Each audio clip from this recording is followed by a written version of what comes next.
Ella aquí ni hace diferencia. Las palabras de Cecilia resonaron por todo el salón como una sentencia de muerte.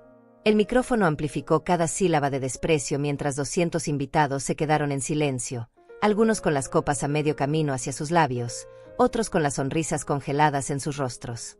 Yo estaba de pie a apenas 3 metros de ella, junto a la mesa principal que había costado mis últimos $8,000 de ahorros. Mi vestido gris, el único decente que tenía, de repente se sintió como un disfraz barato. Las luces doradas del salón que había elegido cuidadosamente parecían ahora focos de interrogatorio sobre mi humillación. Juan, su flamante esposo, soltó una carcajada que cortó el aire como vidrio roto. Realmente, es prescindible, agregó, ajustándose la corbata italiana que yo había pagado sin que él lo supiera. Cecilia siempre ha sido independiente. Su madre. Bueno, ya saben cómo son las madres. La risa comenzó lenta, nerviosa, desde las mesas del fondo. Luego se extendió como una mancha de aceite. Primero fueron los amigos de Juan, esos muchachos adinerados que siempre me miraron como si fuera la empleada doméstica. Después se sumaron las amigas de Cecilia, esas niñas mimadas que jamás trabajaron un día en sus vidas perfectas. Mi corazón latía tan fuerte que pensé que todos podrían escucharlo por encima del murmullo creciente. Pero no moví ni un músculo. No cambié la expresión. Solo observé a mi hija, la niña que había criado trabajando dobles turnos en la fábrica textil, la que había llevado en mis brazos al hospital cuando tuvo neumonía a los 5 años, la que había llorado en mi regazo cuando su padre nos abandonó por una secretaria 20 años menor. Mamá ni siquiera terminó la secundaria, continuó Cecilia, pasándose una mano por el cabello rubio que le había pagado en el salón más caro de la ciudad. Trabajó toda su vida haciendo trabajos simples. No entiende nuestro mundo, nuestros planes, nuestros sueños. Cada palabra era un martillo contra mi dignidad. Pero lo que más me dolía no eran las mentiras sobre mi educación, ni las burlas sobre mi trabajo. Lo que me partía por dentro era la frialdad en sus ojos cuando me miró directamente y dijo: «Estoy agradecida de que Juan me haya ayudado a ver que no necesito depender de personas que no pueden ofrecerme nada». La mesa de mis hermanas estaba en silencio mortal. Rosana, mi antigua supervisora de la fábrica, tenía las manos apretadas sobre su cartera. Había venido hasta aquí desde 3 estados de distancia para acompañarme en este día. Ahora sus ojos brillaban de rabia contenida. Juan se levantó y tomó el micrófono de las manos de Cecilia. «Mi esposa ha logrado todo por sí misma», declaró con esa voz de locutor de radio que tanto le gustaba usar. «Es una mujer independiente, exitosa, que no necesita que nadie la mantenga o la guíe». Mentira. Mentira podrida y dolorosa. Cada centavo del vestido de novia de $6,000 había salido de mi cuenta de ahorros. Cada flor de esos arreglos que ahora parecían burlarse de mí, pagada con el dinero que había ganado cosiendo hasta las 3 de la mañana durante los últimos 6 meses. Pero ellos no sabían lo que yo sabía. No sabían que tenía todas las facturas guardadas en mi cartera. No sabían sobre los correos electrónicos que había descubierto en la computadora de Cecilia. No sabían sobre las conversaciones que había escuchado cuando pensaban que estaba dormida en el cuarto de huéspedes. No sabían que yo ya tenía todo listo. Cecilia levantó su copa de champán francés, esa botella de $200 que había elegido especialmente para el brindis. «Por las personas que realmente importan en nuestras vidas», dijo, mirando directamente hacia la mesa de los padres de Juan. «Por la familia que nos apoya sin condiciones y nos impulsa a ser mejores». La familia que nos apoya. Como si yo no hubiera hipotecado mi casa para pagar el anticipo de este salón. Como si no hubiera trabajado turnos extras durante un año entero para cubrir cada gasto de esta boda que ahora se había convertido en mi funeral público. Los invitados levantaron sus copas. Algunos me miraron de reojo, con esa mezcla de lástima e incomodidad que reservamos para los accidentes de tráfico. Otros simplemente miraron hacia otro lado, como si mi presencia fuera algo embarazoso que había que ignorar. Yo seguía de pie, inmóvil, con las manos cruzadas frente a mi vestido gris. Sonreía. Sí, sonreía, porque sabía algo que ellos no sabían. En mi cartera tenía documentos que cambiarían todo. En mi teléfono tenía grabaciones que harían que esta risa se les congelara en la garganta. Juan siguió hablando, contando mentiras sobre cómo habían financiado la boda, sobre los planes que tenían para su luna de miel en Europa, sobre el departamento que habían comprado en el barrio más exclusivo. Todo mentiras. Todo pagado con mi dinero, con mi sacrificio, con mi amor de madre que había confundido con estupidez. Cecilia asentía a cada palabra, radiante en su vestido blanco, hermosa como una princesa de cuento. Mi princesa. La niña que había sido todo mi mundo durante 32 años. Ahora me miraba como si fuera una mancha en su día perfecto. Pero yo sabía esperar. Había aprendido a ser paciente durante décadas de humillaciones más pequeñas, de desprecios más sutiles. Esta era solo la gota que rebalsaba el vaso, y el vaso estaba a punto de quebrarse de una forma que ninguno de ellos podía imaginar. El micrófono seguía amplificando sus voces. Seguían riendo. Seguían celebrando. Y yo seguía sonriendo, porque sabía que en menos de 10 minutos, cuando el mesero trajera el sobre que había dejado con instrucciones específicas, todo iba a cambiar. Mi nombre ya no sería el de ellos. Mi historia apenas empezaba. Todo comenzó hace exactamente 2 años, cuando Cecilia llegó a mi casa con esa sonrisa forzada que ya debería haber reconocido como señal de peligro. Traía a Juan de la mano, ese hombre de traje impecable que me saludó con 3 besos en las mejillas como si fuéramos familia europea. «Mamá, tengo noticias maravillosas», me dijo mientras se sentaba en mi sofá gastado, el mismo donde había hecho la tarea durante toda su infancia. «Juan y yo nos vamos a casar». Mi primera reacción fue de alegría pura. Mi hija, mi única hija, había encontrado el amor. Después de tantos novios que llegaban y se iban, después de tantas noches llorando por desamores, finalmente había alguien que la valoraba. O eso pensé. Juan trabajaba en una firma de abogados prestigiosa, manejaba un auto alemán último modelo y vivía en un departamento en el centro que costaba más en renta mensual que mi salario de 3 meses. Para una madre como yo, que había criado a su hija sola desde los 12 años, parecía un príncipe azul sacado de una telenovela. «Es perfecto, mamá», me decía Cecilia cada vez que venía a visitarme, que ya no era tan seguido como antes. «Juan me entiende. Me apoya en todo. Es tan diferente a los otros». Diferente. Sí. Los otros novios al menos me saludaban cuando llegaban a buscarla. Los otros al menos fingían interés cuando yo les ofrecía café o les preguntaba sobre su trabajo. Juan apenas me dirigía la palabra. La primera señal de alarma llegó 3 meses después del compromiso. Cecilia apareció en mi puerta un martes por la noche, con los ojos hinchados de llorar y un moretón pequeño en la muñeca que trató de esconder con la manga de su blusa. «¿Qué te pasó?», le pregunté, pero ella negó con la cabeza, diciéndome que se había golpeado con la puerta del auto. Juan y yo tuvimos una pequeña discusión. Nada más. Ya sabes cómo son las parejas. No, yo no sabía cómo eran las parejas que dejaban moretones. Su padre jamás me había puesto una mano encima, ni siquiera en nuestros peores momentos antes del divorcio. Pero Cecilia me pidió que no dijera nada, que todo estaba bien, que Juan estaba pasando por mucho estrés en el trabajo.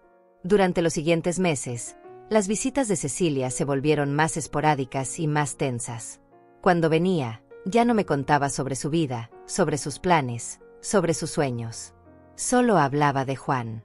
Juan piensa esto, Juan dice aquello, Juan no está de acuerdo con tal cosa. «Mamá, Juan dice que sería mejor si no trabajara más en la fábrica», me dijo una tarde mientras tomábamos café en mi pequeña cocina. «Dice que ese trabajo no da buena imagen para su carrera». Sentí como si me hubieran golpeado en el estómago. Esa fábrica textil había sido mi vida durante 20 años. Ese trabajo había pagado su universidad privada, sus clases de piano, sus veranos en campamentos de inglés.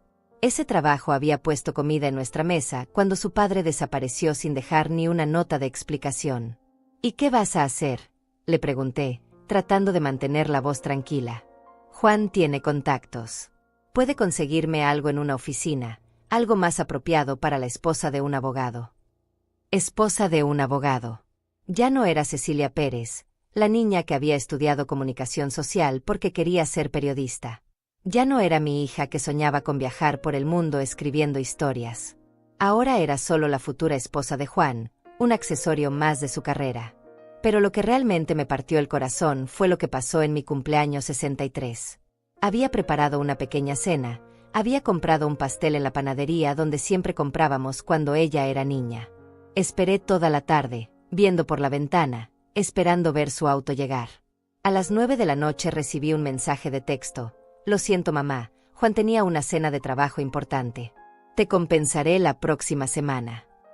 La próxima semana nunca llegó. 2 meses después, cuando finalmente vino a visitarme, traía noticias sobre la boda. Va a ser en el Salón Los Jardines del Valle, me dijo con emoción, como si no supiera que ese lugar costaba una fortuna. Juan insiste en que sea algo elegante, digno de su familia. Su familia. No nuestra familia. Su familia. ¿Cómo van a pagar todo eso?, le pregunté, porque conocía el salario de Cecilia en su nuevo trabajo de oficina, y sabía que no era suficiente para una boda de esas proporciones. Los padres de Juan van a ayudar con algunos gastos, me dijo, evitando mi mirada. Y nosotros tenemos ahorros. Mentira. Lo supe inmediatamente porque Cecilia nunca había sido buena mintiendo. Desde pequeña se le notaba en los ojos, en la forma como movía las manos, en el tono de voz que se volvía más agudo. Esa noche, después de que se fue, me quedé despierta hasta muy tarde pensando en la niña que había criado. La niña que me abrazaba fuerte cuando tenía pesadillas. La niña que me decía que cuando fuera grande me compraría una casa grande para que viviéramos juntas para siempre. La niña que lloraba cuando yo lloraba, que reía cuando yo reía. ¿Dónde estaba esa niña? ¿Cuándo se había convertido en esta mujer que me miraba como si fuera una extraña incómoda? La respuesta llegó 3 semanas después, cuando Cecilia apareció en mi puerta con una cara que jamás olvidaré. Nerviosa, evitando mi mirada, jugando con el anillo de compromiso que costaba más que mi auto. «Mamá, necesito pedirte un favor muy grande», me dijo, y yo ya sabía lo que venía. Ya lo sabía, pero una parte de mí todavía esperaba estar equivocada. Juan y yo estamos teniendo algunos problemas con el presupuesto de la boda. Los padres de él tuvieron algunos gastos inesperados y no pueden ayudar tanto como pensábamos. Otra mentira. Los padres de Juan eran dueños de 3 casas y 2 autos de lujo. Pero seguí escuchando, porque necesitaba oír hasta dónde estaba dispuesta a llegar. ¿Podrías prestarnos algo de dinero? Solo para cubrir algunos gastos. Te lo devolvemos después de la luna de miel, te lo prometo. Prestarnos. Como si Juan fuera parte de la familia. Como si él fuera a devolver un centavo de lo que yo había trabajado tanto para ahorrar. ¿Cuánto necesitas?, le pregunté, aunque ya sabía que la respuesta sería todo lo que tuviera. $15,000, me dijo tan rápido que casi no la entendí. Sé que es mucho, pero es solo un préstamo. Juan ya tiene todo calculado para devolvértelo. $15,000. Mis ahorros de toda la vida. El dinero que había guardado centavo por centavo trabajando turnos dobles, saltándome comidas, comprando ropa en tiendas de segunda mano. El dinero que era mi única seguridad para la vejez. Miré a mi hija, a esa mujer que ya no reconocía, y por primera vez en mi vida como madre, sentí algo que jamás pensé que sentiría hacia ella, decepción profunda, dolorosa, que me quemaba por dentro como fuego. Pero le dije que sí, porque era mi hija, porque la amaba, porque todavía creía que en algún lugar dentro de esa mujer estaba mi niñita. No sabía que ese sí sería el comienzo de mi despertar. Al día siguiente fui al banco y retiré los $15,000. La empleada me preguntó 3 veces si estaba segura, si no era víctima de alguna estafa. «Es para mi hija», le dije, y ella asintió con esa sonrisa comprensiva que tienen las madres. Cuando le entregué el sobre con el dinero a Cecilia, esperé al menos un abrazo, unas palabras de agradecimiento, algo que me recordara que seguía siendo su madre. Pero ella solo contó los billetes rápidamente y los guardó en su cartera de marca. «Gracias, mamá, sabía que podía contar contigo», me dijo, dándome un beso en la mejilla que se sintió frío como el hielo. Juan va a estar tan aliviado. Ha estado muy estresado con todos estos gastos. Estresado. Juan estaba estresado por gastar mi dinero. Esa fue la última vez que Cecilia vino a mi casa por voluntad propia. 2 meses después de entregarle mis ahorros a Cecilia, descubrí algo que me cambió para siempre. Había ido a visitarla por sorpresa un sábado por la mañana, con la excusa de llevarle unas empanadas que había hecho la noche anterior. En realidad, solo quería ver a mi hija, abrazarla, sentir que todavía tenía una familia. Toqué el timbre del departamento que compartía con Juan, pero nadie respondió. El portero me reconoció y me dejó subir, diciendo que había visto salir a Juan temprano, pero que Cecilia debía estar durmiendo. Usé la llave que me había dado hace años, cuando todavía me consideraba parte de su vida. El departamento estaba en silencio. Llamé su nombre suavemente para no asustarla, pero no hubo respuesta. Su dormitorio estaba vacío, la cama sin hacer. Pensé que tal vez había salido y el portero se había confundido. Dejé las empanadas en la cocina y escribí una nota cariñosa. Pero cuando me dirigía hacia la puerta, vi que la laptop de Cecilia estaba abierta en el comedor. La pantalla mostraba una conversación de chat que me heló la sangre. No era mi intención leer sus mensajes privados, pero las palabras saltaron a mis ojos como gritos. Ya conseguí los 15,000 de mi madre, había escrito Cecilia la noche anterior. La vieja se creyó toda la historia del préstamo. La vieja. Mi propia hija me llamaba la vieja. La respuesta de Juan fue peor. Perfecto, mi amor. Sabía que tu mamá era lo suficientemente ingenua para darnos todo su dinero. Con esto podemos pagar la luna de miel en París y todavía nos sobra para el anticipo del departamento nuevo. Me temblaron las manos mientras seguía leyendo. Había mensajes anteriores, conversaciones que se remontaban a semanas atrás, planes detallados sobre cómo manipularme, burlas sobre mi ingenuidad, comentarios crueles sobre mi ropa, mi casa, mi forma de hablar. Mi madre siempre ha sido muy sentimental, había escrito Cecilia. Solo hay que presionarla en los puntos correctos y hace lo que uno quiere. Ha funcionado desde que era niña. ¿Desde que era niña? ¿Cuántas veces me había manipulado? ¿Cuántas lágrimas falsas? ¿Cuántos abrazos calculados? Pero lo peor estaba más abajo. Juan había escrito, después de la boda, ya no tendremos que fingir que nos importa. Podremos cortar contacto gradualmente. De todas formas, tu madre no encaja en nuestros círculos sociales. Y la respuesta de Cecilia, tienes razón. Me da vergüenza cuando mis amigas preguntan sobre mi familia. Es mejor mantenerla alejada de nuestra nueva vida. Vergüenza. Le daba vergüenza a la madre que había sacrificado todo por ella. Mis piernas se volvieron de gelatina. Tuve que sentarme en su sofá, ese sofá negro de cuero que yo había ayudado a pagar sin saberlo. El mismo sofá donde me había sentado tantas veces a escuchar sus problemas, a darle consejos, a secar sus lágrimas. Seguí leyendo, aunque cada palabra era como un clavo en mi corazón. Había capturas de pantalla de las cuentas bancarias de Juan, mostrando cantidades que me marearon. Tenían más de $80,000 ahorrados. $80,000, y me habían pedido mis últimos 15,000 con lágrimas en los ojos. Había fotografías de casas que estaban viendo para comprar después de la boda. Casas de $300,000, $400,000. Casas con jardines enormes y piscinas, mientras yo vivía en mi departamento de 2 habitaciones donde la calefacción no funcionaba bien. Pero lo que terminó de destruirme fue encontrar un archivo que se llamaba Plan Post-Boda. Era un documento de varias páginas que detallaba cómo iban a distanciarse de mí gradualmente. Primeras excusas para no visitarme. Después, espaciar las llamadas telefónicas. Finalmente, contacto mínimo solo en fechas obligatorias como Navidad y mi cumpleaños. La idea es que entienda naturalmente que ya no necesitamos su presencia constante, había escrito Juan.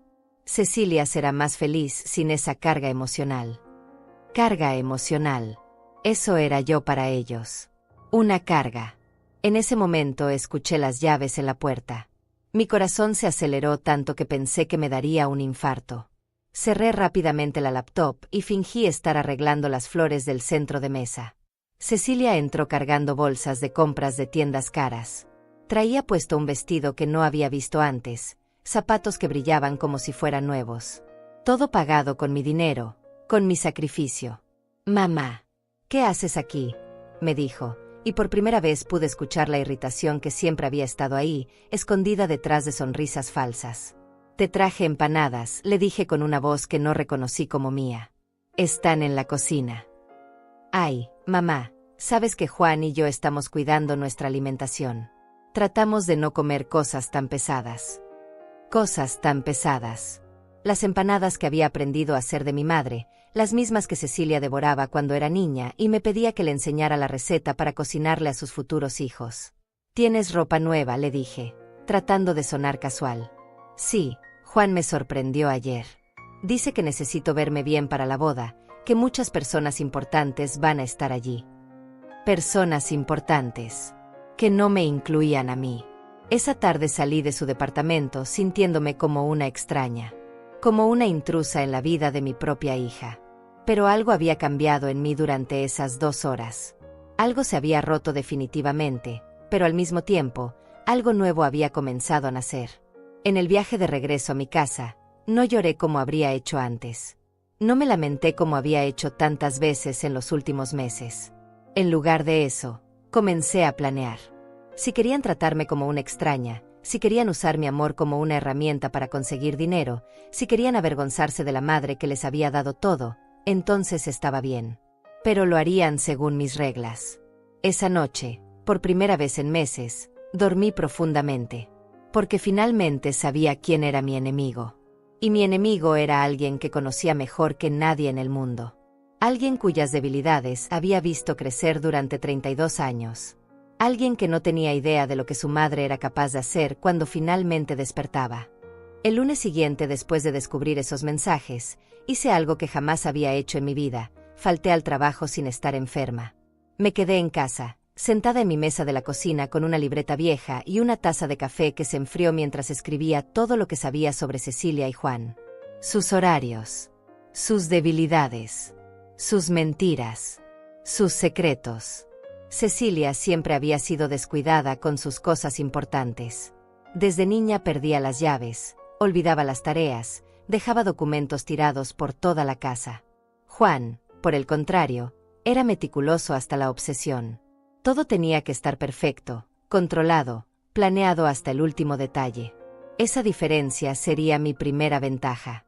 Durante los siguientes días, comencé a observarlos de formas que nunca había hecho antes. No como madre preocupada, sino como estratega. Cuando Cecilia me llamaba para contarme sobre los preparativos de la boda, yo escuchaba cada palabra buscando información útil. Juan está muy nervioso por la boda, me contó el miércoles. Quiere que todo salga perfecto porque van a estar algunos socios importantes de su firma. Dice que esta boda podría ayudar mucho a su carrera. Socios importantes. Reputación profesional. Esas eran las palabras clave que necesitaba. ¿Y cómo van con los pagos?, le pregunté, fingiendo preocupación maternal. Bien, mamá, no te preocupes. Ya casi tenemos todo cubierto. Mentira.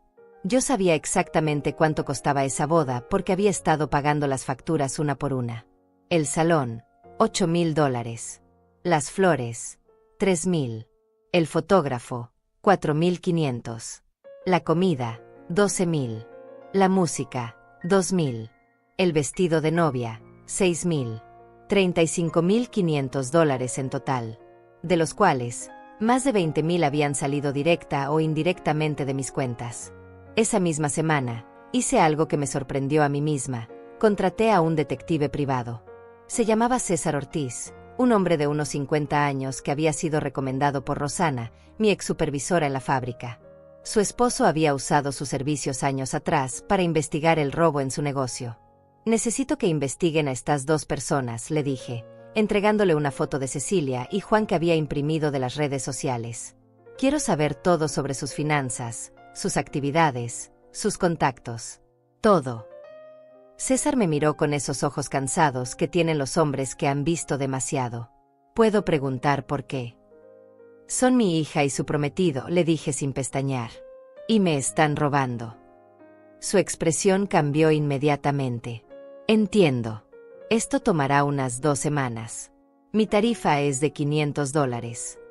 $500. Una semana de mi salario. Pero valía cada centavo si me ayudaba a recuperar mi dignidad.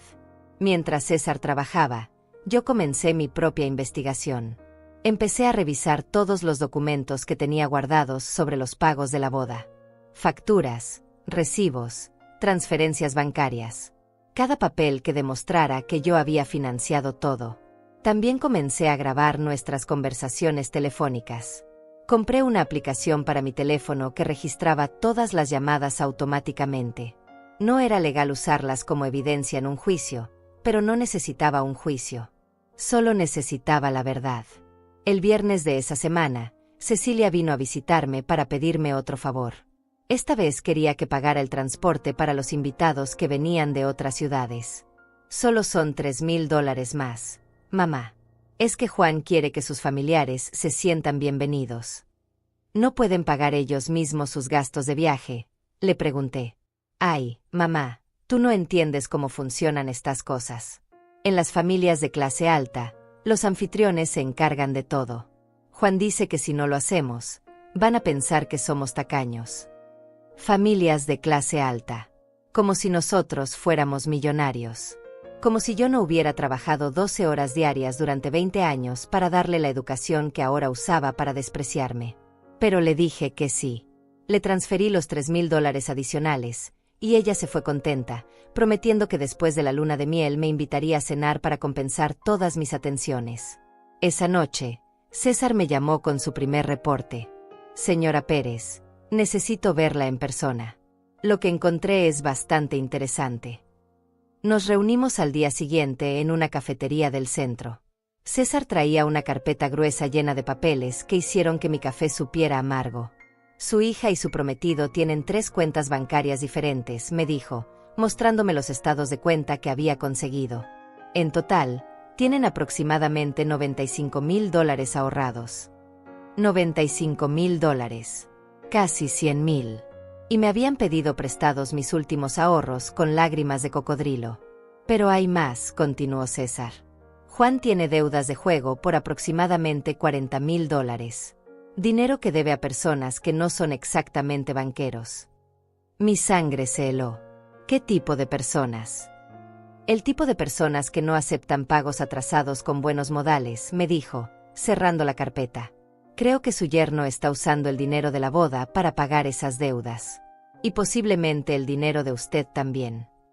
Todo comenzó a tener sentido. La prisa por casarse. La insistencia en una boda costosa. La manipulación para conseguir mi dinero. Juan no quería impresionar a sus socios. Quería salvar su pellejo. ¿Cecilia sabe sobre las deudas?, le pregunté. No estoy seguro. Pero sí sé que ella tiene su propia cuenta secreta con $15,000 que Juan no conoce. Dinero que retiró de su cuenta conjunta hace 2 semanas. Mi hija también estaba jugando su propio juego. Estaba guardando dinero a espaldas de Juan, mientras le pedía más dinero a mí. Esa noche, sola en mi casa, me senté frente al espejo del baño y me miré realmente por primera vez en meses. Vi a una mujer de 65 años cansada, con arrugas profundas alrededor de los ojos, con manos gastadas por el trabajo. Pero también vi algo nuevo en mis ojos. Una chispa que había estado dormida durante años. Determinación. Durante los siguientes días, perfeccioné mi plan. No sería una venganza impulsiva llena de gritos y lágrimas. Sería algo calculado, preciso, devastador. Algo digno de la mujer inteligente que había criado a una hija sola, que había sobrevivido a un divorcio doloroso, que había trabajado en empleos que otros consideraban insignificantes pero que requerían fuerza y resistencia. El miércoles por la noche, 2 semanas antes de la boda, llamé a Rosana. Era hora de pedirle el favor más grande de mi vida. Rosana, le dije, necesito tu ayuda para algo muy importante. Algo que va a cambiar todo. Dime, Dalva. Sabes que puedes contar conmigo. Necesito que vengas a la boda de Cecilia. Y necesito que traigas tu cámara buena, esa que usas para tus nietos. Hubo un silencio del otro lado de la línea. Rosana me conocía desde hacía 15 años. Sabía que yo no era dramática, que no pedía favores sin razones importantes. ¿Qué estás planeando?, me preguntó. Justicia, le respondí. Solo justicia. La semana anterior a la boda, me convertí en una mujer que ni yo misma reconocía. Durante el día seguía siendo la misma Dalva de siempre. Trabajaba en la fábrica, saludaba a los vecinos, compraba en el mercado como si nada hubiera cambiado. Pero por las noches, en la privacidad de mi casa, me transformaba en algo completamente diferente. César me había entregado el reporte completo el lunes. 40 páginas de información que documentaban cada mentira, cada manipulación, cada centavo robado. Pero la información más valiosa estaba en las últimas 5 páginas, las pruebas de las aventuras de Juan. Sí, aventuras. Plural. Su yerno frecuenta un casino los martes y jueves por la noche, me había explicado César, mostrándome fotografías tomadas con zoom desde el estacionamiento. Pero los viernes va a un hotel del centro. Siempre con la misma mujer, una compañera de trabajo llamada Vilma Cruz. Vilma Cruz. Una abogada de 25 años que trabajaba en la misma firma que Juan.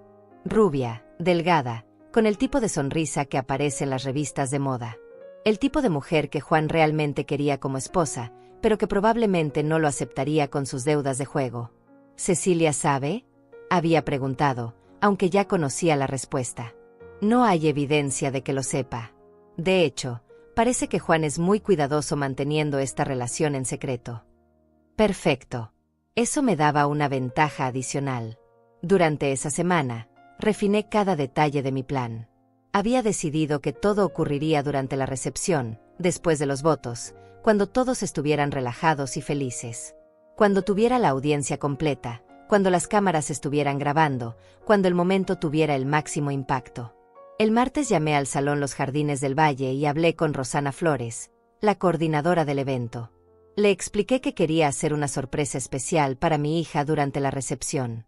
Quiero proyectar algunas fotografías familiares en la pantalla grande durante mi discurso, le dije. Fotos de cuando Cecilia era niña, momentos especiales que queremos compartir con todos los invitados. Por supuesto, señora Pérez. Eso suena muy emotivo. Necesita ayuda técnica para preparar la presentación.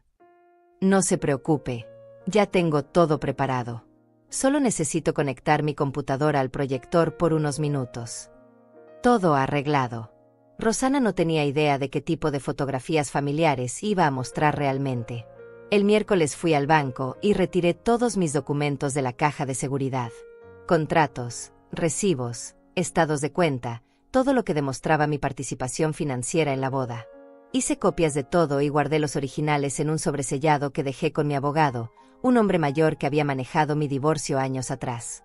Si algo me pasa, le dije, quiero que estos documentos se hagan públicos. Él me miró con curiosidad, pero no hizo preguntas. Los abogados buenos saben cuándo no preguntar. El jueves practiqué mi discurso frente al espejo de mi dormitorio. Lo había escrito y reescrito 20 veces hasta que cada palabra fuera perfecta, cada pausa calculada para el máximo efecto. No sería largo, no más de 5 minutos.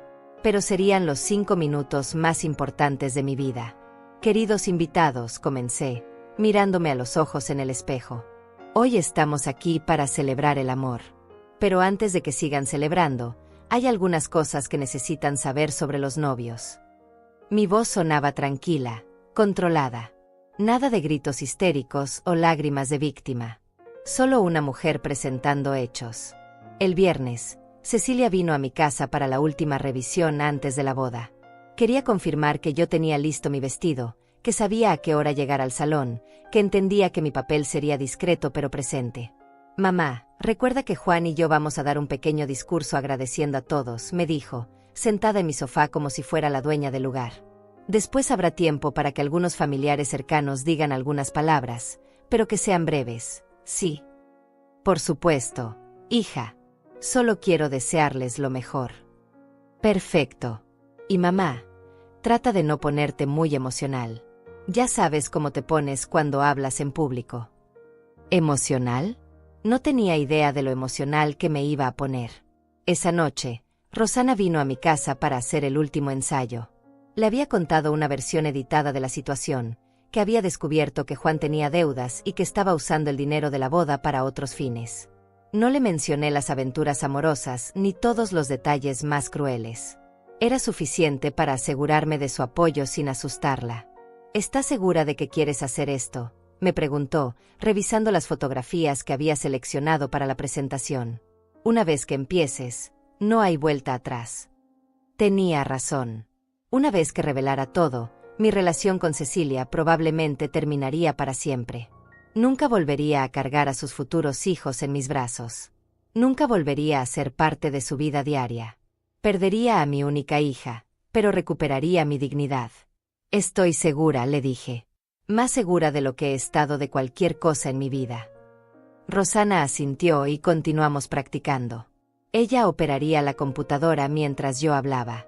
Primero las fotografías inocentes, Cecilia de bebé, sus primeros pasos, su graduación. Después vendrían las capturas de pantalla de los mensajes burlándose de mí. Luego las pruebas financieras mostrando sus cuentas bancarias reales. Finalmente, Las fotografías de Juan con Vilma Cruz en el hotel. Van a quedarse en shock, murmuró Rosana, viendo las imágenes de Juan besando a su amante en el estacionamiento del hotel. Ese es el punto, le respondí. Quiero que vean exactamente quiénes son las personas que están celebrando. El sábado por la mañana, día de la boda, me desperté antes del amanecer. No había dormido bien, pero no por nervios. Por expectativa. Durante meses había sido la víctima silenciosa, la madre ingenua que daba todo sin recibir nada a cambio. Hoy eso terminaría. Me bañé lentamente, me peiné con cuidado, me maquillé de forma impecable. Me puse mi vestido gris, el mismo que Cecilia había criticado sutilmente por ser demasiado simple para una ocasión tan elegante. Hoy ese vestido simple sería mi armadura. A las 2 de la tarde, llegué al salón 2 horas antes de la ceremonia. Rosana ya estaba allí, supervisando que todo estuviera perfecto. Las flores que yo había pagado estaban hermosas. El escenario que yo había financiado lucía elegante. Las mesas que yo había cubierto brillaban con manteles blancos. Todo pagado con mi dinero. Todo organizado para mi humillación pública. Pero hoy, por primera vez en meses, yo tenía el control. ¿Lista?, me preguntó Rosana, conectando discretamente mi computadora al sistema de proyección. Más que lista, le respondí, guardando en mi bolso las copias impresas de todos los documentos. Hoy mi hija va a aprender quién es realmente su madre. A las 4 en punto comenzaron a llegar los primeros invitados. Familiares de Juan vestidos como si fueran a una gala de Hollywood. Amigos de Cecilia que me saludaron con esa cortesía fría que reservan para los parientes pobres. Compañeros de trabajo de Juan que ni siquiera se molestaron en presentarse. Todos usando mi dinero para celebrar su desprecio hacia mí. Pero no tendrían que esperar mucho para descubrir quién realmente había pagado por su diversión. La ceremonia fue un espectáculo perfecto de hipocresía. Desde mi asiento en la tercera fila, observé cómo Juan y Cecilia intercambiaban votos que sabía que no significaban nada para ninguno de los dos. Él hablaba de fidelidad mientras yo tenía en mi bolso las fotografías de sus encuentros con Vilma Cruz. Ella prometía honestidad mientras había mentido sobre cada centavo que me había pedido prestado. Prometo amarte en la riqueza y en la pobreza, declaró Juan con esa voz impostada que usaba cuando quería impresionar. La ironía me hizo sonreír. Él no sabía lo que era la pobreza real, pero estaba a punto de descubrirlo. Cecilia lucía radiante en su vestido de $6,000, el mismo que habíamos elegido juntas hace 3 meses cuando todavía fingía que mi opinión le importaba. Prometo ser tu compañera fiel en todas las aventuras de la vida, dijo, y tuve que contener una carcajada amarga. Las únicas aventuras que conocía eran las de su esposo con otras mujeres. Durante toda la ceremonia, mantuve la composición perfecta. Sonreí cuando era apropiado, aplaudí cuando me tocaba, incluso dejé que una lágrima rodara por mi mejilla cuando el oficiante los declaró marido y mujer. Los invitados que me vieron llorar probablemente pensaron que era una madre emocionada. No tenían idea de que estaba llorando por la hija que había perdido hace mucho tiempo.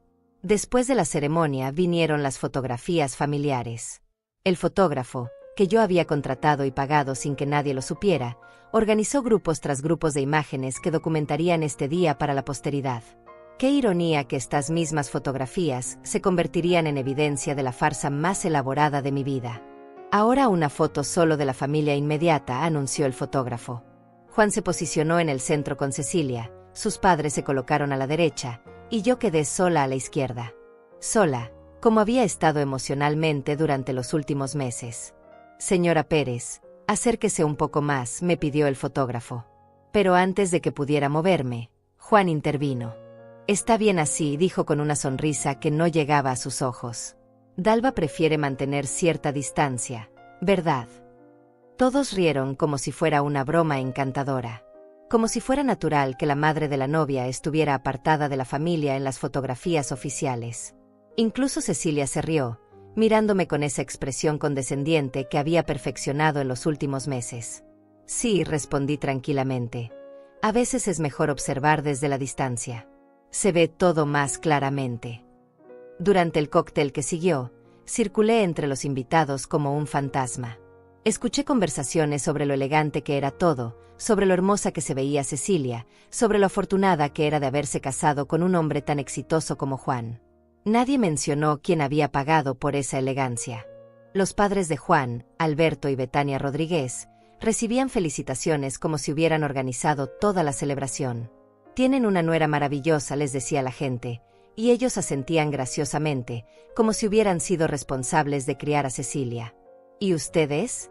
Me preguntó una mujer mayor que llevaba más joyas que una joyería completa. Soy la madre de la novia, respondí. Ah, dijo con desinterés evidente. ¡Qué encantador! Y se alejó inmediatamente para hablar con personas más importantes. Durante el cóctel, observé a Juan comportarse como el anfitrión perfecto, presentando a Cecilia a sus colegas, hablando sobre sus planes futuros, actuando como el marido devoto.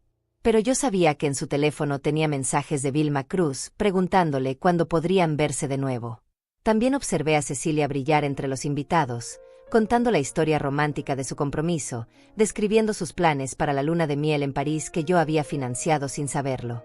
Cada sonrisa era una mentira, cada abrazo calculado para la audiencia correcta. A las 7 en punto, Rosana me hizo una señal discreta desde el fondo del salón. Todo estaba listo. La computadora conectada, las imágenes preparadas, el micrófono funcionando perfectamente. Era hora de pasar al comedor principal donde se serviría la cena y donde tradicionalmente se daban los discursos. El salón principal estaba decorado como un palacio. Candelabros de cristal que yo había alquilado colgaban del techo. Centros de mesa con flores que yo había elegido adornaban cada mesa. Manteles de lino que yo había pagado cubrían las mesas donde se sentarían 200 personas a comer la comida que yo había financiado.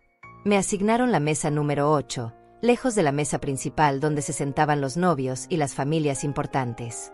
Una mesa con tías lejanas, vecinos antiguos y algunas compañeras de trabajo de la fábrica que Cecilia había invitado por obligación social. La mesa de los descartables. Pero desde esa mesa tenía la vista perfecta del escenario donde pronto tendría lugar mi actuación final. La cena transcurrió en relativa normalidad. Sopa de entrada, ensalada, plato principal, postre. Todo delicioso, todo elegante, todo pagado con el dinero que había ahorrado trabajando turnos dobles durante años. Cada bocado me sabía a justicia aplazada. Durante la cena, Juan se levantó varias veces para saludar mesas, para recibir felicitaciones, para actuar como el perfecto novio social. En una de esas vueltas, pasó cerca de mi mesa y me dedicó una sonrisa condescendiente.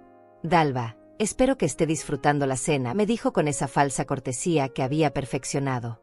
Cecilia y yo queríamos asegurarnos de que todos nuestros invitados se sintieran cómodos. Nuestros invitados. En el evento que yo había pagado. La comida está deliciosa, le respondí con mi mejor sonrisa. Debe haber costado una fortuna.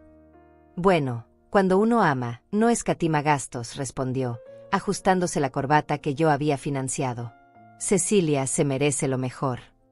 Estoy completamente de acuerdo, le dije. Se merece exactamente lo que va a recibir. Hubo algo en mi tono que lo hizo dudar por un segundo, pero la música y las conversaciones del salón ahogaron cualquier pregunta que pudiera haber tenido. Se alejó para seguir actuando como el anfitrión generoso. A las 9 en punto terminó el postre y comenzó el momento que había estado esperando durante semanas. El maestro de ceremonias tomó el micrófono para anunciar el segmento de discursos. Damas y caballeros, es hora de escuchar algunas palabras de las personas más importantes en la vida de nuestros queridos novios. Mi corazón comenzó a latir más rápido, pero no de nervios. De anticipación pura. Después de meses de ser tratada como invisible, finalmente tendría la atención completa de todos. Juan fue el primero en hablar. Su discurso fue exactamente lo que esperaba, superficial, pretencioso, lleno de referencias a su brillante futuro juntos. Habló sobre el amor verdadero, sobre encontrar a la mujer perfecta, sobre construir una vida próspera juntos. Cada palabra era una mentira envuelta en papel dorado.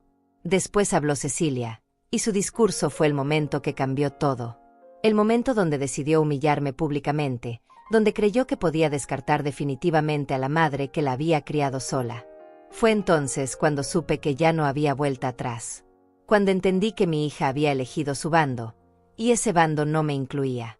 Pero ella no sabía que yo también había elegido mi bando. Y mi bando estaba a punto de ganar. Cuando Cecilia terminó su discurso humillante y los invitados dejaron de reírse de mí, el maestro de ceremonias se acercó al micrófono con una sonrisa incómoda. El ambiente seguía tenso después de las palabras crueles de mi hija, pero la música suave trataba de disimular el malestar que algunos invitados claramente sentían. Bueno, dijo nerviosamente. Ahora invitamos a otros familiares que quieran compartir algunas palabras con los novios. Era mi momento. Me levanté de la mesa número 8 con la tranquilidad de una reina que se dirige a su coronación. Mis pasos resonaron en el silencio súbito que se apoderó del salón. Algunos invitados me miraron con lástima, otros con curiosidad morbosa, esperando ver a la madre humillada intentar recuperar algo de dignidad. No tenían idea de lo que estaba a punto de presenciar. Me gustaría decir algunas palabras, anuncié cuando llegué al micrófono. Mi voz sonó clara y firme, sin rastro del temblor que había esperado sentir. Cecilia y Juan intercambiaron una mirada de pánico desde la mesa principal. Juan se inclinó hacia mi hija y le susurró algo al oído. Probablemente le estaba diciendo que me detuviera antes de que dijera algo embarazoso. Pero ya era demasiado tarde para detenerme. Queridos invitados, comencé, mirando directamente a la audiencia de 200 personas, hoy estamos aquí para celebrar el amor. Pero antes de que sigan celebrando, hay algunas cosas que necesitan saber sobre esta hermosa pareja. Hice una señal casi imperceptible a Rosana, que estaba pesichend junto al equipo de proyección en el fondo del salón. La pantalla grande que había sido usada para mostrar fotografías románticas durante la cena se iluminó de nuevo. Como madre de la novia, creo que es mi deber compartir con ustedes la verdadera historia de este día mágico, continué, mientras las primeras imágenes aparecían en la pantalla. Fotografías inocentes de Cecilia cuando era niña, sonriendo en mis brazos, celebrando cumpleaños, graduándose de la universidad. Los invitados sonrieron, esperando una presentación sentimental típica de las madres. Cecilia se relajó visiblemente, pensando que después de todo yo iba a comportarme apropiadamente. Mi hija ha sido la luz de mi vida durante 32 años, dije, mi voz cargada de una emoción real que cortó a través del murmullo del salón. La crié sola después de que su padre nos abandonara. Trabajé turnos dobles en la fábrica textil para pagarle una educación universitaria privada. Las fotografías cambiaron, mostrando ahora imágenes de Cecilia en su graduación universitaria, de vacaciones que yo había financiado, de momentos familiares que parecían sacados de una vida perfecta. Siempre pensé que había hecho un buen trabajo como madre, continué, mientras notaba que algunos invitados comenzaban a moverse incómodos en sus asientos. Hasta hace unos meses, cuando descubrí algo que cambió mi perspectiva para siempre. La siguiente imagen que apareció en la pantalla hizo que varios invitados jadearan audiblemente. Era una captura de pantalla ampliada del chat donde Cecilia había escrito, «Ya conseguí los 15,000 de mi madre». La vieja se creyó toda la historia del préstamo. El silencio que siguió fue tan denso que se podía cortar con un cuchillo. Cecilia se puso pálida como su vestido de novia. Juan trató de levantarse, pero algo en mi mirada lo clavó a su silla. «Sí, queridos invitados», dije con una calma que me sorprendió incluso a mí. Mi hija y su esposo han estado riéndose de mi ingenuidad durante meses, planeando cómo extraer hasta el último centavo de mis ahorros para financiar esta boda que ustedes están disfrutando. La siguiente captura de pantalla mostró el mensaje de Juan. «Sabía que tu mamá era lo suficientemente ingenua para darnos todo su dinero. Con esto podemos pagar la luna de miel en París y todavía nos sobra para el anticipo del departamento nuevo». Los murmullos comenzaron a extenderse por el salón como ondas en un estanque. Algunas personas se cubrían la boca con horror, otras miraban alternativamente la pantalla y la mesa principal donde los novios parecían estatuas de mármol. «Pero esperen», continué, disfrutando cada segundo de la revelación, porque hay más. Mucho más. La siguiente serie de imágenes mostró los estados de cuenta bancarios de Juan y Cecilia. Números que hicieron que varios invitados se levantaran de sus asientos para ver mejor. Como pueden observar, esta pareja que me pidió prestados mis últimos $15,000 porque supuestamente no tenían dinero, en realidad posee ahorros por $95,000. $95,000, señoras y señores. Los murmullos se convirtieron en conversaciones abiertas. Algunas personas comenzaron a sacar sus teléfonos para tomar fotografías de la pantalla. La hermana de Juan gritó algo desde su mesa, pero el sonido se perdió en el caos creciente. «¿Pero saben para qué necesitaba Juan ese dinero extra?», pregunté, proyectando ahora los documentos que César había conseguido sobre las deudas de juego. $40,000 en deudas con casinos y prestamistas. Dinero que debía a personas que no aceptan excusas. La madre de Juan se desmayó. Literalmente se deslizó de su silla mientras su esposo trataba de sostenerla. El caos en el salón era ahora total, pero yo seguía hablando con la voz más clara y tranquila de mi vida. Pero la mejor parte, dije, preparándome para el golpe final, es que Juan no solo les mintió sobre el dinero. También les mintió sobre la fidelidad que prometió hace una hora. Las últimas imágenes que aparecieron en la pantalla fueron las fotografías que César había tomado de Juan con Vilma Cruz. Juan entrando al hotel. Juan besando a otra mujer. Juan saliendo del hotel con la camisa desarreglada. Vilma Cruz, que estaba presente en la boda como invitada de la firma de abogados, gritó y salió corriendo del salón. Su huida confirmó a todos los presentes que las fotografías eran reales y recientes. Cecilia finalmente encontró su voz. «Mamá, detente», gritó, pero su voz se quebró en un sollozo. «Por favor, detente». «¿Por qué debería detenerme, hija?», le respondí, girándome para mirarla directamente. «Tú no te detuviste cuando decidiste humillarme públicamente hace 10 minutos. Tú no te detuviste cuando escribiste que tu madre era una vieja ingenua. Tú no te detuviste cuando robaste mis ahorros de toda la vida». Juan finalmente se puso de pie, su cara roja de ira y vergüenza. «Esto es ridículo. Estas acusaciones son falsas». «¿En serio?», pregunté, sacando de mi bolso las copias impresas de todos los documentos. «Porque aquí tengo los recibos de cada centavo que he pagado por esta boda. El salón, $8,000, pagado con mi tarjeta de crédito. Las flores, $3,000, transferencia directa de mi cuenta. El fotógrafo, $4,500, cheque firmado por mí».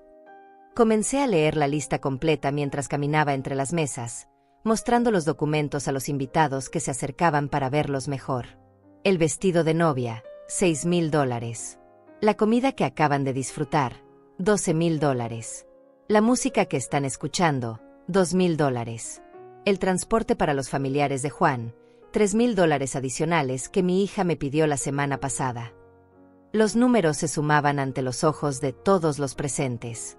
$38,500 en total. Casi el doble de lo que Juan debía por sus adicciones al juego. Pero lo más hermoso de todo, dije, regresando al micrófono para el gran final, es que ustedes pensaron que podían deshacerse de mí después de exprimirme hasta la última gota.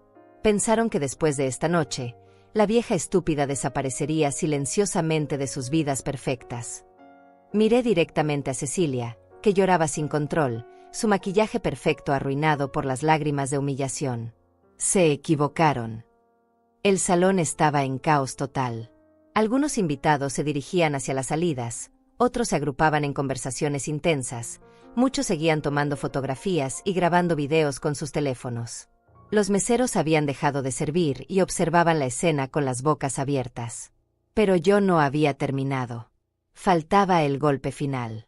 El golpe que cambiaría todo para siempre.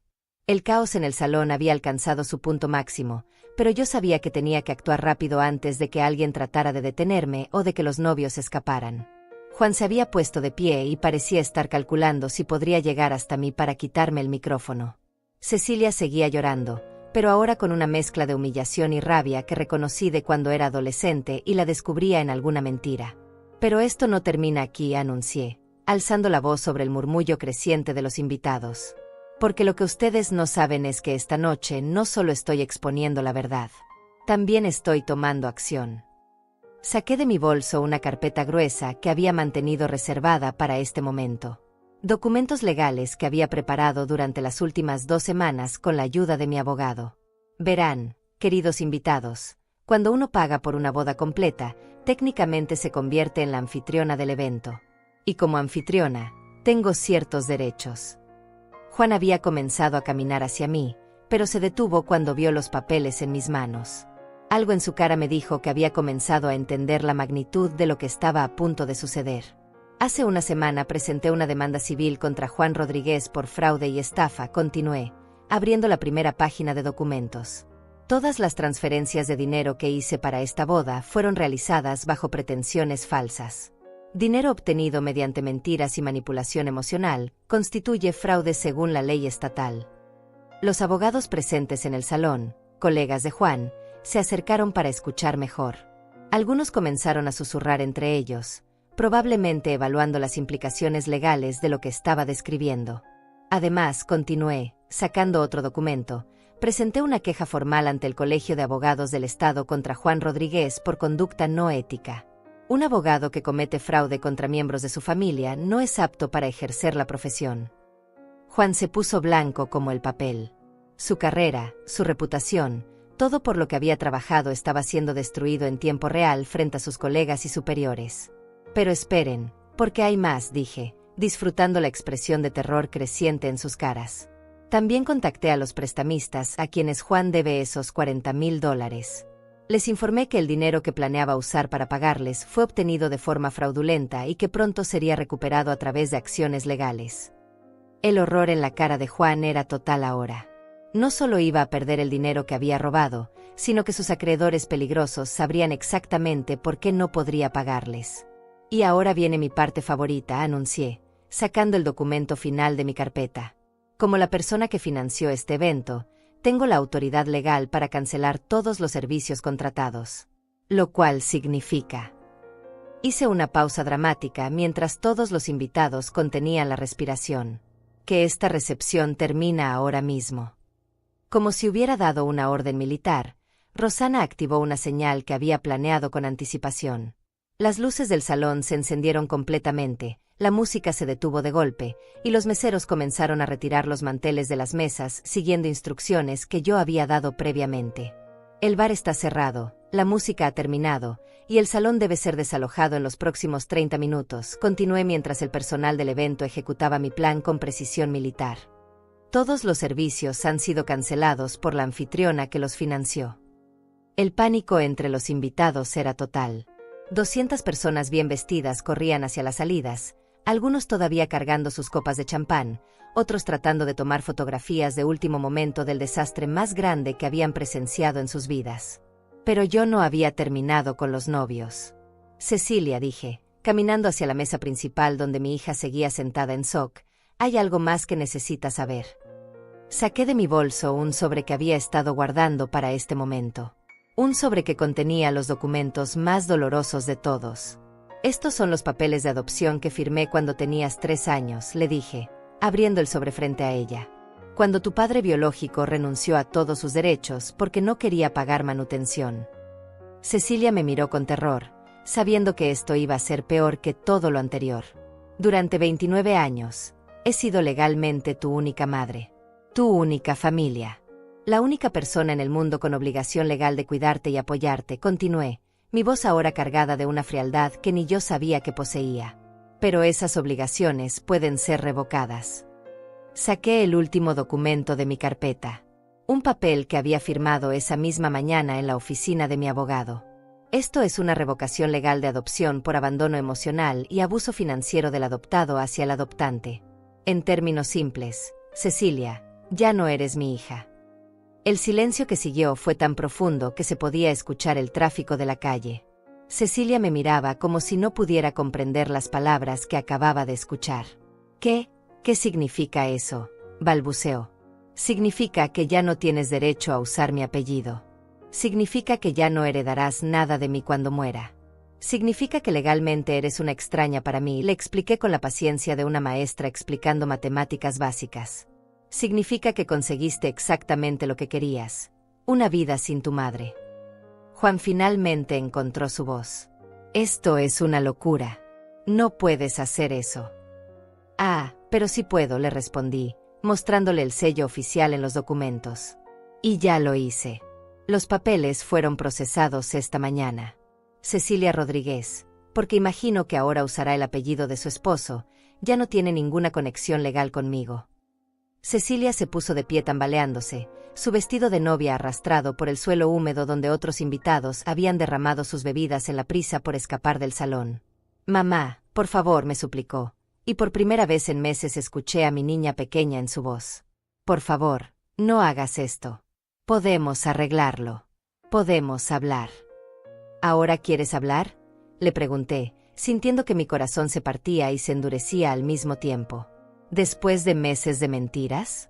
¿Después de robar mis ahorros? ¿Después de humillarme públicamente hace 1 hora? Fue un error, lloró. Juan me convenció de que yo no quería hacerte daño. Juan te convenció, repetí lentamente. Siempre es culpa de alguien más, ¿verdad? Nunca es responsabilidad tuya. Me acerqué a ella y por un momento, solo por un momento, vi a la niña de 5 años que había criado sola. La niña que me abrazaba cuando tenía pesadillas. La niña que me decía que me amaba más que a nadie en el mundo. Pero esa niña había muerto meses atrás, reemplazada por esta mujer que me veía como un obstáculo para su vida perfecta. El problema, Cecilia, es que esta no fue la primera vez, le dije suavemente. Esto fue solo la gota que derramó el vaso. Durante meses has estado tratándome como basura. Durante meses has estado avergonzándote de la madre que te crió. Durante meses has estado planeando deshacerte de mí. Le entregué una copia de todos los documentos que había mostrado esa noche. Estos son tuyos para conservar. Para que recuerdes el día que descubriste que tu madre no era tan estúpida como pensabas. Los últimos invitados estaban saliendo del salón. El personal había terminado de recoger todo. Las luces se estaban apagando una por una. La boda más cara de mi vida había terminado oficialmente. Y ahora, dije, recogiendo mi bolso y dirigiéndome hacia la salida, les deseo una vida muy feliz juntos. Estoy segura de que se merecen exactamente lo que van a recibir. Juan gritó algo a mis espaldas, pero sus palabras se perdieron en el eco del salón vacío. Cecilia seguía llorando, pero ya no eran mis lágrimas que enjugar.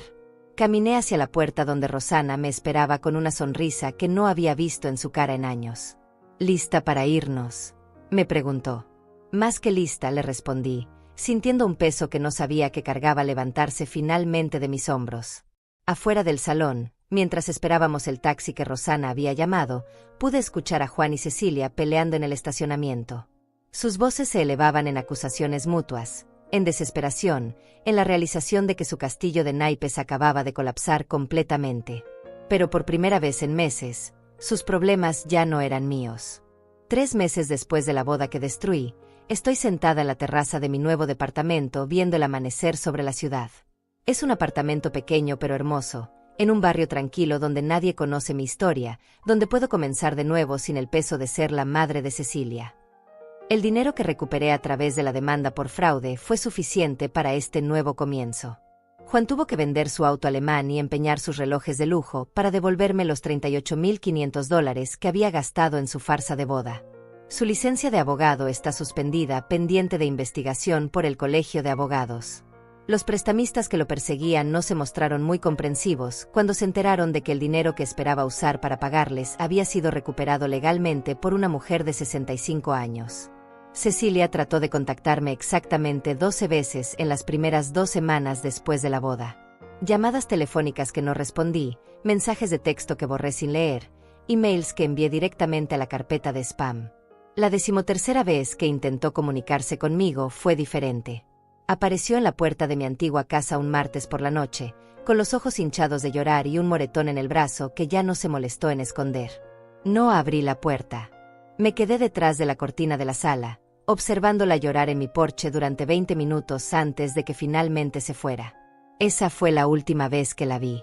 Por César, mi detective privado, supe que Juan y Cecilia se separaron 6 semanas después de la boda. Aparentemente, las deudas de juego no eran su único secreto. Había otras mujeres además de Vilma Cruz, y Cecilia finalmente se enteró de todas cuando los acreedores comenzaron a aparecer en su departamento buscando formas de cobrar.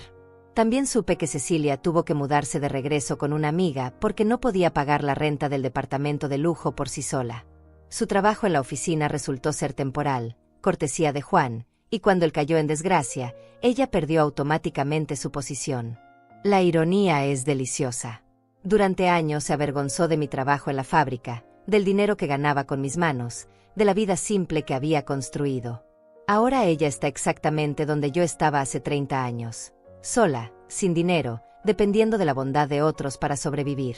La diferencia es que yo tenía dignidad, principios, y una ética de trabajo que me permitió salir adelante. Ella tiene solo las habilidades de manipulación que aprendió también, pero que ya no funcionan cuando nadie confía en ella. Ayer recibí una carta de ella. La primera comunicación directa en 3 meses. No la abrí inmediatamente. La dejé sobre la mesa de la cocina durante todo el día, como si fuera un objeto peligroso que pudiera explotar si la tocaba. Finalmente, anoche, la abrí. Querida mamá, comenzaba, y me reí amargamente. Ahora era querida mamá de nuevo. Sé que no tengo derecho a escribirte después de todo lo que pasó, pero necesito que sepas que lo siento muchísimo. Juan me manipuló, me hizo creer cosas terribles sobre ti, me convenció de que necesitábamos tu dinero para ser felices. Siempre culpando a alguien más. Siempre siendo la víctima de las circunstancias. Estoy viviendo en un cuarto alquilado ahora. Trabajo limpiando casas para poder pagar mis gastos.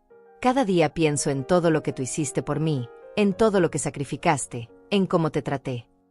Limpiando casas. Como yo limpié casas durante 2 años después del divorcio, antes de conseguir el trabajo en la fábrica. Como había hecho todo tipo de trabajos humildes para mantenerla alimentada, vestida, educada. Sé que no merezco tu perdón, pero quiero que sepas que he aprendido mi lección. Entiendo ahora lo que es trabajar por cada centavo, lo que es no tener a nadie en quien confiar, lo que es estar realmente sola. La carta continuaba por 3 páginas más. Disculpas, promesas, súplicas. Palabras que podrían haber significado algo si hubieran llegado antes de que me humillara públicamente, antes de que robara mis ahorros, antes de que planeara eliminarme de su vida. Al final de la carta había una postdata que me hizo sonreír con amargura. PS. No pude conseguir que reviertas los papeles de adopción. El abogado dice que necesitaría tu consentimiento. Por favor, considera darme otra oportunidad de ser tu hija. Doblé la carta cuidadosamente y la puse en la chimenea. Viendo cómo se quemaba, sentí que cerraba definitivamente el último capítulo de mi vida anterior. Esta mañana, mientras bebo café en mi terraza nueva, no siento tristeza por la hija que perdí. Siento alivio por la carga que finalmente solté. A los 65 años he aprendido algo que debería haber aprendido décadas antes. No todos merecen un lugar en tu vida, sin importar cuánto los ames. No todos merecen sacrificios infinitos, sin importar cuánto hayas invertido en ellos.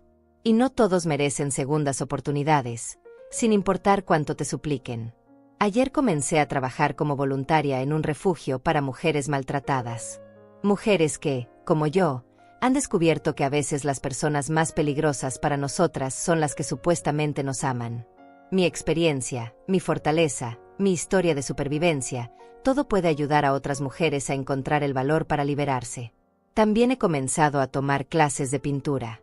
Algo que siempre quise hacer pero que nunca tuve tiempo porque estaba demasiado ocupada siendo la madre perfecta para una hija imperfecta. Resulta que tengo talento natural para los paisajes. El instructor dice que mis pinturas tienen una profundidad emocional que viene de haber vivido realmente. Por las tardes camino por el parque cerca de mi nuevo hogar y observo a las madres jóvenes empujando columpios, cargando niños que lloran, sacrificando sus sueños por el amor incondicional que sienten por sus hijos. Las entiendo completamente. Pero también quiero susurrarles un secreto que he aprendido demasiado tarde. Está bien poner límites a ese amor. Está bien exigir respeto a cambio de sacrificio. Está bien decir que no cuando te piden que entregues tu dignidad junto con tu dinero. El teléfono suena de vez en cuando. Números desconocidos que podrían ser Cecilia tratando de comunicarse desde diferentes teléfonos. Nunca respondo. He cambiado mi número 3 veces. Pero de alguna manera ella sigue encontrando formas de localizarme. No importa. Mi silencio es mi respuesta final. Anoche soñé con la niña pequeña que fue Cecilia alguna vez. La niña que me abrazaba cuando tenía pesadillas, que me ayudaba a hacer galletas en la cocina, que me decía que cuando creciera íbamos a vivir juntas para siempre en una casa grande con jardín. En el sueño, esa niña me preguntaba por qué la había abandonado. Pero cuando desperté, entendí que no había abandonado a esa niña. Esa niña había muerto hace años, lentamente, reemplazada por una mujer que nunca conocí realmente. La mujer que me robó, que me humilló, que planeó descartarme como basura inconveniente, esa mujer nunca fue mi hija. Fue una extraña que llevaba el nombre de mi hija, que tenía la cara de mi hija, pero que no tenía el corazón de la niña que crié. Y a las extrañas no les debes nada. Ni perdón, ni segundas oportunidades, ni un lugar en tu nueva vida. Hoy es viernes. Esta tarde voy a almorzar con Rosana y algunas compañeras de la fábrica. Mujeres fuertes que entendieron inmediatamente por qué hice lo que hice, que me aplaudieron por finalmente defenderme, que me recuerdan que valgo más que los insultos y manipulaciones que toleré durante meses. Este fin de semana voy a pintar un autorretrato. No de la mujer cansada y humillada que fui durante los últimos años de mi maternidad, sino de la mujer fuerte y libre en la que me he convertido. Una mujer que finalmente entendió que a veces la mayor acto de amor propio es soltar a las personas que te lastiman, sin importar quiénes sean. Mi nombre ya no es el suyo. Mi historia apenas empieza. Y esta nueva historia será escrita solo por mí, para mí, sin pedir